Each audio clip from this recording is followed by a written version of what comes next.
Good morning. आज का topic है क्रेडिट रेटिंग एजेंसी। ये एजेंसी क्या होती है, इनकी रेटिंग का क्या मतलब होता है, इसके बारे में अपन जानकारी प्राप्त करेंगे। सबसे इम्पोर्टेंट चीज ये है कि इसकी रेटिंग कैसे होती है, ये है क्या, इससे दूसरी रेटिंग जो कंपनियां हैं इनके इस पे क्या प्रभाव पड़ता है, इसके बारे में अपन जानकारी प्राप्त करेंगे। ये बीकॉम फाइनल का पेपर है, एफएमओ। इसका एग्जाम में कई बार इसका सवाल आता है और आपको इसको ढंग से देखना है। क्रेडिट रेटिंग एजेंसी विभिन्न कंपनियों के अनेक प्रकार की वित्तीय उत्पादों जैसे बॉन्ड, सावधि जमा खाता और कुछ अन्य छोटी अवधि के ऋण दस्तावेजों का आकलन करके उसमें शामिल रिस्क और लाभ के आधार पर उनको रेटिंग देते हैं। वर्तमान में भारत में मुख्य चार रूप से चार क्रेडिट रेटिंग एजेंसियां काम कर रही हैं। इनके नाम क्राइसिल, इकरा, केयर और डीसीआर इंडिया, ये इसके अंदर काम कर रही हैं। क्रेडिट रेटिंग किसी भी देश, संस्था या व्यक्ति आदि की कर्ज लेने या उसे चुकाने की क्षमता पर क्षमता का मूल्यांकन होती है करती है। क्रेडिट रेटिंग एजेंसी परोक्ष रूप से यह बताती है कि देश, संस्था या व्यक्ति आर्थिक रूप से कितना मजबूत है और उसको कितना कर्ज देना खतरनाक है या नहीं। अर्थात ये कह सकते हैं कि कितना कर्ज चुकाने की क्षमता रखता है। जैसे माना कि अपन बात करते हैं रिलायंस कंपनी की। अब रिलायंस कंपनी की को कितना अपन लोन दे सकते हैं, कितना अपन इसमें पैसा लगा सकते हैं, तो इसके बारे में अपन ये क्रेडिट एजेंसी की बात अपन इनके पास में जाएंगे और अपन उनको कहेंगे कि इनका मूल्यांकन किया जाए। इसके आधार पर अपन पता लगा देंगे कि इनकी क्या स्थिति है। ठीक है ना। यहाँ ये बताना बहुत जरूरी है कि किसी देश, संस्था या व्यक्ति की क्रेडिट बनाते या रेटिंग बनाते समय ये कंपनियां कोई निश्चित फॉर्मूला नहीं अपनाती, बल्कि अपने अनुभवों, आंकड़ों का इस्तेमाल करती हैं। लेकिन रेटिंग कंपनियां रेटिंग देते समय देश, कंपनियां, व्यक्ति की लेनदारियां, देनदारियां, कुल संपत्तियां, बाजार में साख, उनकी वृद्धि दर इत्यादि का विशेष रूप से विश्लेषण करती हैं। भारत में वर्तमान में चार क्रेडिट रेटिंग एजेंसियां काम कर रही है, जो अभी मैंने आपको बताया। पहला है क्राइसिल, इकरा, केयर और डीसीआर इंडिया। इन कंपनियों के विभिन्न क्रेडिट एजेंसी रेटिंग एजेंसी द्वारा आवंटित विभिन्न प्रकार की क्रेडिट रेटिंग की तालिका इसमें मैं आपको बता रहा हूं। ठीक है, इसमें बताया गया है किस किस आधार पर इसको देती है। जैसे एक उदाहरण दिया हुआ है लॉन्ग टर्म डिबेंचर, ठीक है, हाईएस्ट सेफ्टी के अंदर इसको अपन देंगे। ठीक है, जैसे क्राइसिल है, ठीक है, तो ए मतलब 3 बार ए मतलब सबसे बढ़िया है। ठीक है, बहुत ज्यादा सेफ्टी है। ठीक है ना। अब हाँ, आईसी आर ए क्या बोलती है, एल ट्रिपल ए, ये इसके अंदर एल ट्रिपल ए मतलब एल ए और केयर केयर कंपनी वो देती है केयर ए। ठीक है ना। तो इसी प्रकार अलग लिस्ट में है। जैसे एक और दूसरा इसमें पॉइंट दिया हुआ है हाई सेफ्टी, तो उसके अंदर डबल ए। ठीक है, इकरा, ठीक है, वो देगी इसमें एल डबल ए और केयर कंपनी देगी केयर डबल ए। तो इस प्रकार इसके अंदर रेटिंग का इसमें बताया गया है। तो इसके अंदर अपन बात करते हैं कि रेटिंग का अर्थ, मतलब जिसके अंदर 3 ए हैं, ए, ये इसके अंदर उसका क्या अर्थ होता है वो मैं आपको बताऊंगा। देश, कंपनी या व्यक्ति निवेश करना सबसे सुरक्षित और लाभदायक है। मतलब ट्रिपल ए का मतलब है देश, कंपनी या व्यक्ति निवेश करना सबसे सुरक्षित और लाभदायक माना गया है। अब इसके अंदर जैसे 2 ए हैं, ए तो देश, कंपनी या व्यक्ति में अपने वादों को पूरा करने की काफी क्षमता है। ये सबसे इसमें इंपॉर्टेंट चीज है। अब इसमें खाली ए है तो उसमें देश, कंपनी या व्यक्ति के पास अपने वादा पूरा करने की क्षमता पर बदली विपरीत परिस्थितियों के असर इसमें पड़ सकता है। ठीक है ना, ये इसके अंदर बात ये है। अब इसके अंदर नेक्स्ट पॉइंट इसमें दिया है कि बी मतलब 3 बी, तो देश, कंपनी, व्यक्ति में अपने वादों को पूरा करने की क्षमता, लेकिन विपरीत हालात, आर्थिक हालात से प्रभावित होने की ज्यादा गुंजाइश। ठीक है ना, इसके अंदर समस्या ज्यादा हो सके। अब जिसके अंदर बात करते हैं सीसी, दो सी, देश, कंपनी या व्यक्ति वर्तमान में बहुत कमजोर, इसके अंदर है।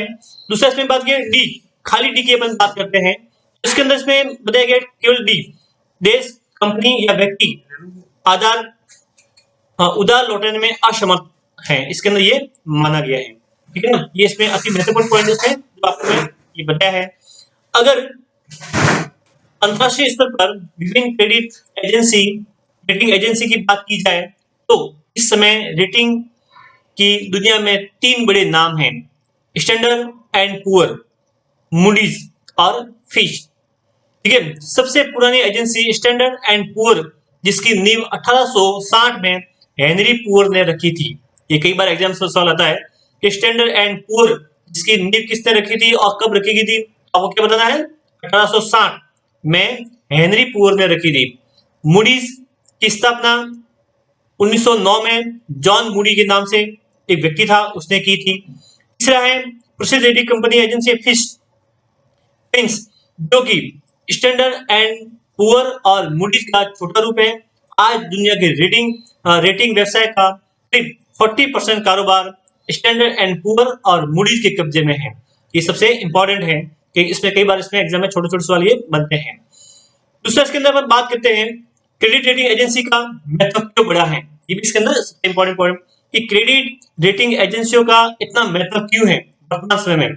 तो अपन बात करते हैं, यदि किसी देश को अच्छी क्रेडिट मिल जाती है तो पूरे विश्व के निवेशक उस देश में निवेश करने के लिए उत्साहित हो जाते हैं, क्योंकि उनको ये विश्वास हो जाता है कि वे वहां जहां पर निवेश करना चाह रहे हैं या करने जा रहे हैं वहां पर उनको अच्छा रिटर्न मिलेगा और उनका पैसा भी सुरक्षित रहेगा। तो ये अति महत्वपूर्ण चीज है, क्योंकि जैसे मैं एक्स कंपनी में या वाई देश के अंदर पैसा लगा रहा हूं और मुझे वहां पर मेरा पैसा सुरक्षित नहीं है, तो मेरे लिए ये बहुत बड़ा प्रश्न चिन्ह होगा और मैं वहां पैसा क्यों लगाऊंगा, ये मेरे लिए सोचने की बात होगी। तो इसमें ये अपन को बात सोचनी है कि ऐसा क्यों होता है। ठीक है, जैसे माना कि मुझे जापान के अंदर पैसा लगाना है तो मैं वहां पैसा क्यों लगाऊंगा, ये भी सबसे इंपॉर्टेंट चीज है।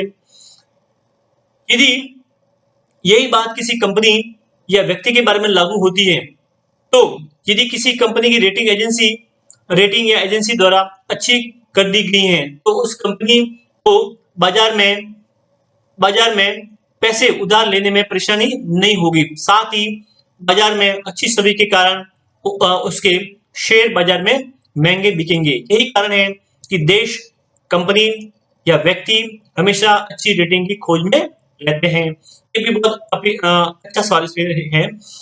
और अपन इसमें ये बात भी ये कर सकते हैं कि नवंबर 2017 में मूडीज ने भारत की रेटिंग को 13 वर्षों के इंतजार के बाद में BAA3 से बेहतर करके BAA2, मतलब BAA3 था पहले, अब उसके बाद में कौन सा आया, BAA2, मतलब थोड़ा इसमें सुधार हुआ। इसका मतलब ये है कि अब भारत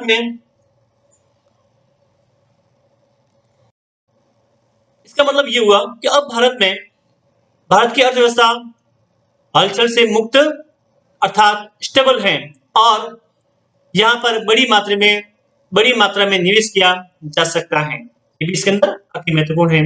सारांश के तौर पे अपन इसमें ये बात करें तो इसके अंदर ये कह सकते हैं कि क्रेडिट रेटिंग एजेंसियां बाजार की कार्य प्रणाली में बहुत ही अहम रोल निर्वाह करती है, भूमिका निर्वाह करती है। लेकिन सच बात ये भी है कि निवेशकों को इन कंपनियों द्वारा दी गई रेटिंग को आंख बंद करके नहीं मानना चाहिए, क्योंकि साल 2007 की आर्थिक मंदी के दौरान इन कंपनियों ने जिन कंपनियों और अर्थव्यवस्थाओं को बहुत अच्छी रेटिंग दी थी वे आज दिवालिया घोषित हो गई हैं या हो गई थी।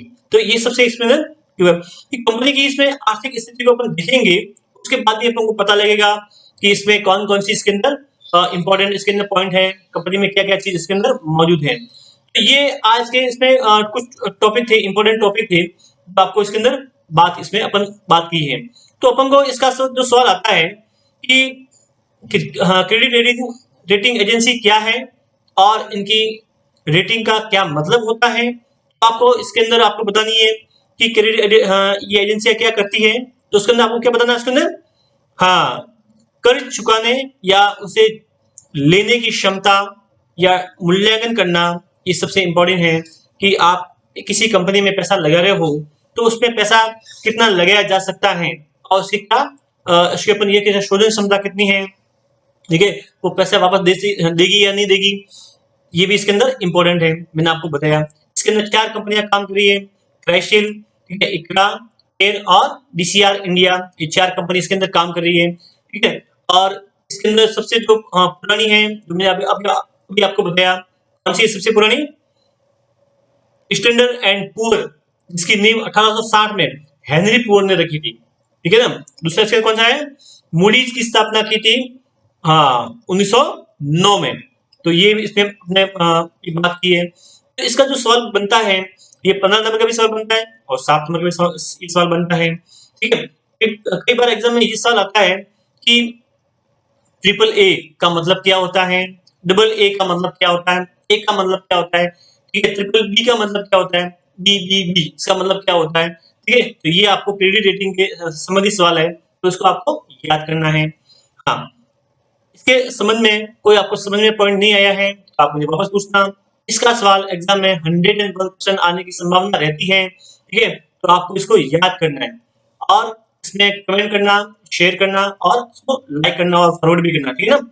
और इस संबंध में कोई समस्या हो तो मुझे वापस बताना। Okay, thank you.